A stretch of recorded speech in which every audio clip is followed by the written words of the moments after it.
এর প্রতিবাদে আমরা সবাই আজকে একত্রিত হয়েছি। কিন্তু এই নির্যাতন কি শুধুমাত্র একটি প্রথমবার আমরা দেখছি? এটা আমরা এটা দেখছি, এর কোনো প্রতিবাদ আমরা দেখছি না। শুধু পর্যায়ক্রমে ভিন্ন মানুষ দেখছি, ভিন্ন পথ দেখছি, কিন্তু এর একই প্রতিচ্ছবি আমরা বারবার লক্ষ্য করছি। এর কোনো বিচার, কোনো শাসন, কোনো আইন আমরা এর বিরুদ্ধে পাচ্ছি না। আমাদের প্রশাসন থেকে শুরু করে সকলে আমরা শুধুমাত্র তদন্ত করে যাচ্ছি, কিন্তু এর কোনো শাস্তি আমরা পাচ্ছি না, এর কোনো শাস্তি দেখতে পাচ্ছি না। এ নিয়ে আমরা সর্বোচ্চ 2 দিন কিংবা 3 দিন কথা বলছি, 4 দিনের দিন আমরা এগুলোকে ভুলে যাচ্ছি। আমাদের যে বোনেরা, যে মায়েরা তাদের প্রাণ হারাচ্ছে, তাদের জন্য কি কোনো বিচার আমরা চাই না? তাদের প্রাণের কি কোনো মূল্য নাই?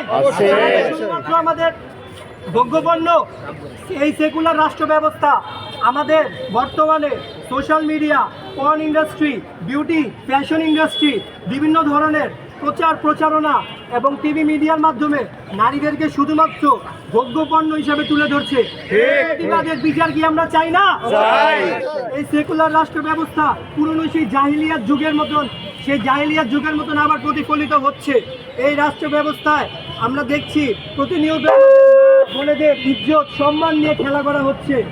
আমরা সেই জাহিলিয়াতের দৃশ্যতে আমরা দেখছি আমাদের মা বোনেরা ধর্ষিত হয়ে মারা যাচ্ছে, কিন্তু এর কেউ বিচার চাইছে না। আমাদের রাষ্ট্র ব্যবস্থায় যে রাষ্ট্র আইন আছে, সে আইনগুলো কি আমাদের মা বোনের ইজ্জত রক্ষা করতে পারে না? সেই আইনের কি মূল্য যে আইন আমাদের মুসলিম মা বোনেদের ইজ্জতকে রক্ষা করতে পারে না? সেই আইনের কি মূল্য?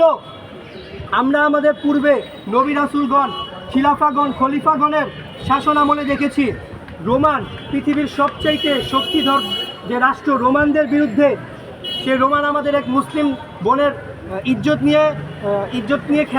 ইজ্জতে হাত দিয়েছিল।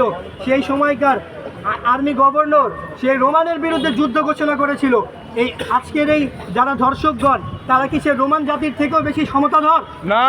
তারা কি সে রোমান জাতির থেকেও বেশি ক্ষমতাধর? না।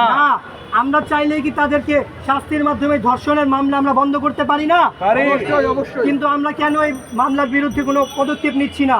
কেন এই পক্ষতে আমরা শুধু 2 দিন পর 3 দিনে আমরা চুপ হয়ে যাচ্ছি? কেন? এর বিচার কে করবে?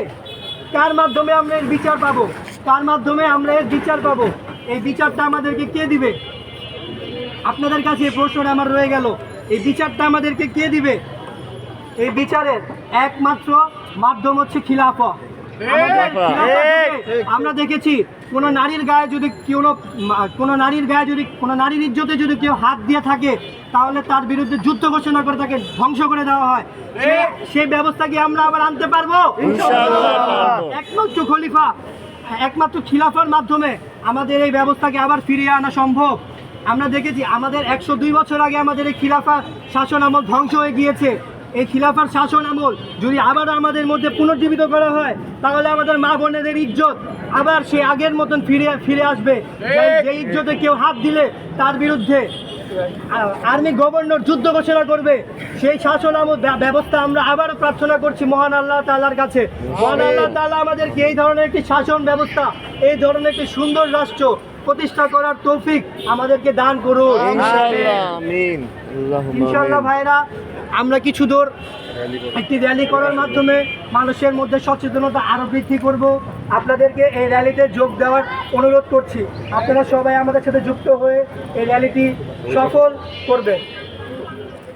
এটা কি এদিকে যাবেন না এদিকে যাবেন?